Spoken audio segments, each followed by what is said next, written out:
دوستو پنجاب کی تاریخ میں شیر شاہ سوری کا جتنا کردار ہے شاید ہی کسی کا ہو۔ شیر شاہ سوری وہ بندہ ہے جس نے جی ٹی روڈ بنائی، یہ وہ بندہ ہے جس نے روپیہ بنایا۔ شیر شاہ سوری شروع سے کسی بادشاہی خاندان سے تعلق نہیں رکھتا تھا، یہ معمولی لڑکا محنت کرتے ہوئے فوج کا کمانڈر بنا۔ ظہیر الدین بابر کے اس فوج جس نے برصغیر پر قبضہ کیا اس میں شیر شاہ سوری بھی ایک کمانڈر تھا۔ اس نے سب کمانڈروں کو دعوت پہ بلایا، ان کو حلوہ پیش کیا۔ اس حلوے میں باقی سب چمچ کا انتظار کر رہے تھے، لیکن شیر شاہ سوری نے اپنے تلوار سے اپنے حصے کا حلوہ کاٹا اور کھایا۔ اس عمل کو ظہیر الدین بابر بھی دیکھ رہا تھا۔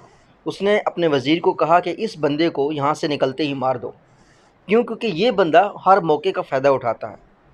ان کی یہ دونوں باتیں دیکھتے ہوئے شیر شاہ سوری کو اندازہ ہو گیا کہ بادشاہ نے میرے مارنے کا حکم دیا۔ وہاں سے وہ بھاگا، دوبارہ وہ برصغیر کا حکمران بنا۔